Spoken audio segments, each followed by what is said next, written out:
after matric, I left to go and study, and that was really part of me preparing to enter the world of work. And I got a job at a financial services company here in Sandton, Johannesburg, and that really was my start of my real career. And I learned a great deal and enjoyed it and flourished in that environment. They eventually gave me one of their biggest clients to do a little bit of a turnaround, to fix it. It was quite a challenging mining house.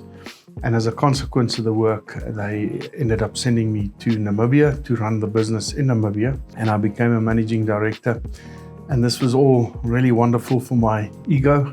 After I was able to negotiate an acquisition of a local business, came back to South Africa and joined a second business in the insurance industry. And eventually they merged with another insurer, and in the process, I was retrenched.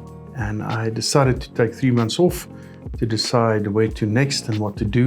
And those 3 months became 5 years, which is an extremely long time. During that period, my dad said, "Why don't you go away and fast and pray?" And so I found a farm where there was no one there.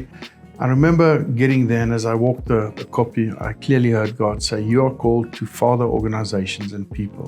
The second story is about 4 years in, I felt God say, "Stop looking for a job," which was the hardest thing for me. I called 3 other older, wiser people in my life to check whether I heard God correctly, and all 3 of them separately said, "Yeah, stop looking, you've done everything you could."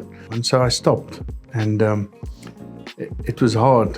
And the thing that stood, that I remember from that period, is how much faith my wife had. She actually, it feels like, led our family well while I was missing in action, just grappling with anger and fear and frustration and wrestling with God about why He's allowing this to happen. And it really felt like He's missing in action. He's gone, He's away. I then was approached by an entrepreneur and offered a position, and I've been with that company for 9 years now. And it really was a time of healing and restoration for me the first 5 or 6 years, and I'm in a place now where I'm flourishing. And I've learned that, looking back at those 5 years, how significant the change in me has been, and how going through that has formed a lot of my inner world, my core values and convictions. And when I felt God is missing in action, He was closest, and He was shaping me to walk into the things that He had prepared for me.